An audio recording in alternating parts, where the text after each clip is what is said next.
Well, we wanted to make it exciting, so you guys can thank me later. We did our best to make it as exciting as we possibly could. I'm not sure that's exactly what the plan was, but another opportunity for us to challenge ourselves to find out how we handle some adversity. I thought the first half was adversity enough, and I felt like we're going to come out the second half and see how get things going, and we didn't. So we try to create a little bit more adversity. We chance we're going to go for it on fourth down, our own territory, and obviously we miss a line a little bit and punt the ball, and in 3 plays they score. So felt like, okay, we're going to give ourselves as much as we possibly can and see how we can handle it. And I don't know. I don't know if there was something that clicked at that point, but it did seem like there was a little bit of a different fire. And we talk about passion. We talk about passion comes from the heart and the soul. And it's not the hooting and hollering. It's not the, a speech of some sorts. You just never know when that passion kind of rears its head. And I'm not sure that the passion didn't rear its head after about 4 minutes gone in the third quarter. And it felt different. I know when things go well, it feels different. But we had turnovers in the first half and things just didn't capitalize on things like that. But it just felt different after about 4 minutes into the second half. And so if anything, I'm proud of our guys for that.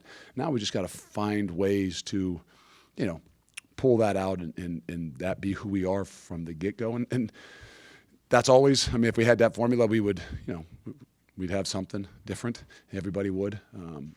But nonetheless, we keep answering the challenges. These guys have answered the challenges, and that's what I'm happy about.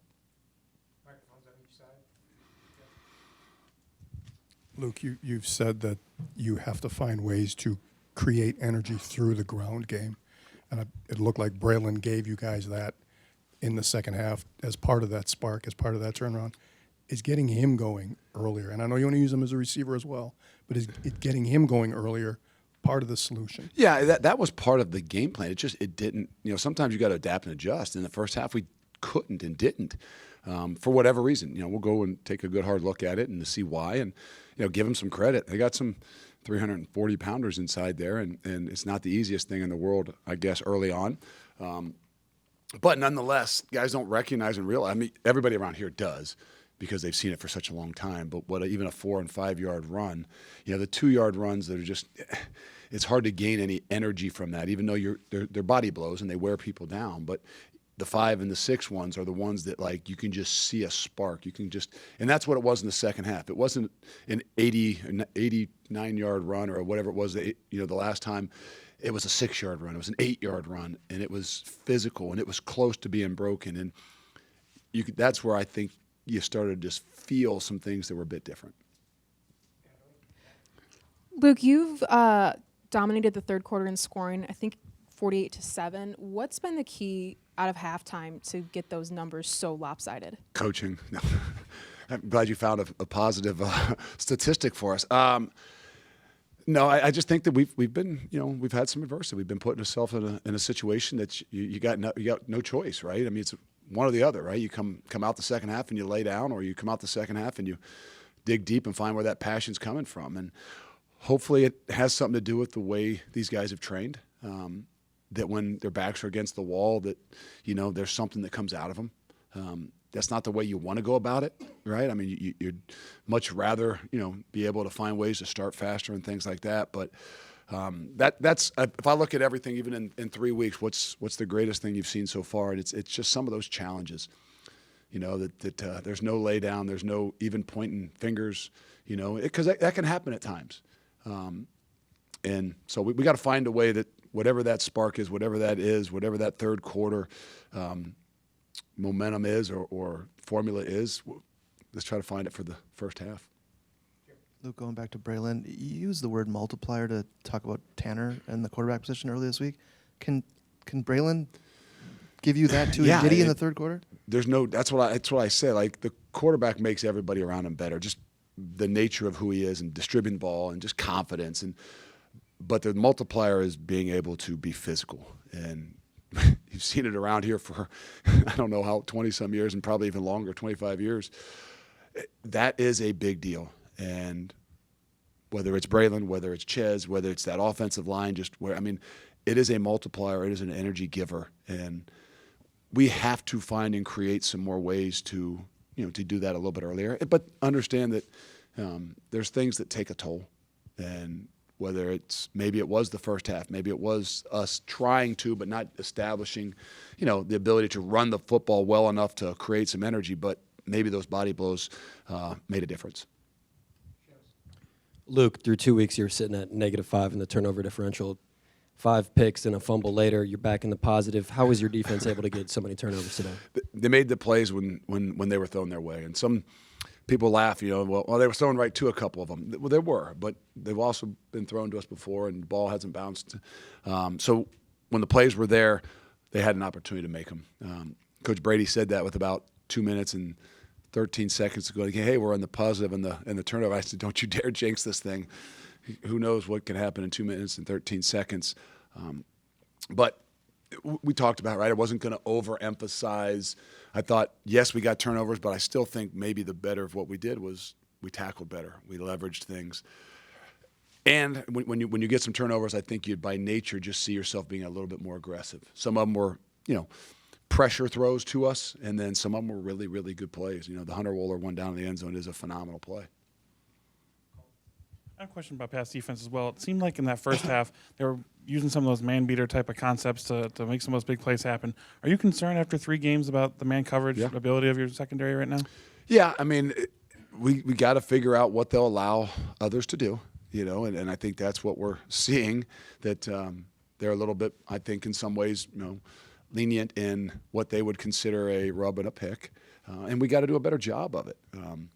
But I think all in all, what we are seeing is, in a lot of ways, people, whether it's man coverage or zone coverage, a couple of those ones are going to be some one-on-ones. I think what we're seeing is, so far in the first 3 games, people have tried to spread us out more, tried to make us play in some more space, have challenged us, I think linebacker-wise, to have to play in space, and that's where, regardless of who it is, that's where I think people, have attacked, whether that's man coverage sometimes, but it's also, some of the things that they're, trying to make us do. Luke, I believe you mentioned on your radio show that you'd had a conversation with Braylon on Sunday just about touches or whatever it may be. Is it challenging to strike that balance for a player who thinks, you should have the ball more with the number of weapons that you have, and trying to figure that balance out during a game? It is, but the great thing about Braylon is he is an unselfish kid. He is. He wants it more. We all know that. I want more wins, right? We all have a selfish nature to us, but the key is, can we not let it override us with what's best for the team and recognize what's best for the team? We all feel the same way. That's what's great about it, right? We can sit in the room with me and him. We can sit in the room with Phil and me and him. We can sit in the room with the whole staff offensively, and we all feel the same exact way, but we've got to find greater ways to be able to do that, to get him involved, to get that energy, that multiplier.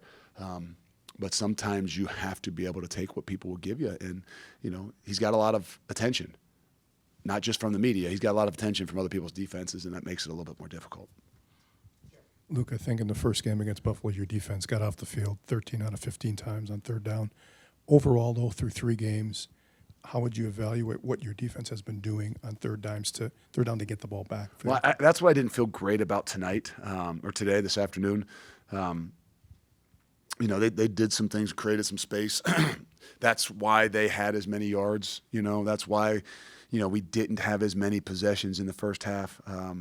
That's sometimes why we like to play a little bit more on body coverage, because, yes, you might give up some plays, but the idea is, you're going to make them challenge to everything, and hopefully, give your offense some more opportunities, because they don't have as many of those drives and hold the ball as long. And, I'm sure they wanted to make big plays, but also I'm sure that they were trying to be smart with some things. They didn't go at an, enormous, crazy tempo of any sorts, because I'm sure that was a bit of the philosophy. So it all kind of works together.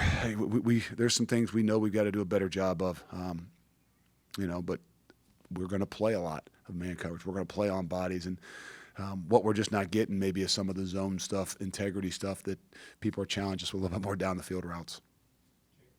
So, Luke, I think you were asked about him maybe even earlier this week, but James Thompson just was a presence in the middle today. Just how have you seen him, especially in this game, but also maybe the past 2 weeks, really step up on that line? James is doing a great job, and we move him around. We do some different things based on what we play when 3 down and 4 down stuff. But he's very versatile. He could go in and play the nose position for us as well. And I think that the sky's the limit. Obviously, I think he had some injuries early on in his career, but trying to figure out where is his best fit. And fortunately and unfortunately, he can do it all. But we've got to find more ways to, even try to get him to the one-on-one sides and turn him free and give him a little bit more freedom to be aggressive because he's a disruptor. Luke, it seemed like there was more quarterback runs today. Tanner Mordecai, 6 runs, around 40 yards, the 2 touchdowns. Is that something you're trying to incorporate in your offense, or is that an extra element that you're trying to have with 11-on-11 football? Yeah, I think that, when it comes down to it, he's an aggressive guy. We sometimes we try to hold him back, but the reality is, in order for him to be himself, in order for him to do and be the player that he is, he's got to have some freedom to be able to move around. And I don't know how many of those were legitimate called quarterback runs. Some of those are improvised quarterback runs. I don't know that the touchdown run the first one was exactly what we had envisioned. Trying to run him up the middle on a quarterback ISO, that probably was not the call. But that shows you what a guy can do when you improvise. And some guys would have bobbled that thing and went down to the ground and just said, "Oh, I got to get down before this turns into catastrophic." But it's not his mindset. So we got to keep him going. We got to allow him to be aggressive, but got to trust him that he'll be smart too. You talked earlier about the way the team was able to turn it on in the third quarter after facing some early adversity. What's your level of concern, if there is, moving forward about just starting faster, especially knowing you're starting Big Ten play here in about 6 days? Well, hopefully it's a little bit like turnovers, right? Everybody's been asking about what do you do about turnovers and you don't get them. Are you panic? Are you gonna change? And no, we said we weren't going to change. We're going to continue to do what we do. Emphasize the tackling things. I don't know that there's any one particular thing we can say. I stopped saying let's start fast, right? I mean, 11 o'clock game. I'm not blaming that by any means, right? Everybody's got to play it, and but it's something that we'll talk about, just like we talked about the turnovers. It's something that we address, but I don't think it's something that we're going to change, a routine of how we do things. We're just going to have a greater expectation for what we look like when it's early on. Luke, I think you said earlier this year you've got 2 starters at tailback in Braylon and Ches. Any reason in particular that you decided to go with Ches today early, just to change the pace, or what? No, change the pace a little bit.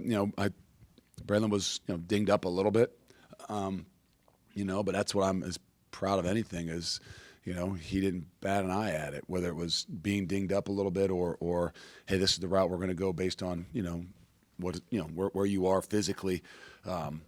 So he's thinks he feels a lot better, and like I said, I'm not saying he was going to be a game time decision, but there was he had got dinged up a little bit even in practice, and I can honestly tell you I'm proud of him for the way he fought through, the way he handled even today, and it showed in the second half.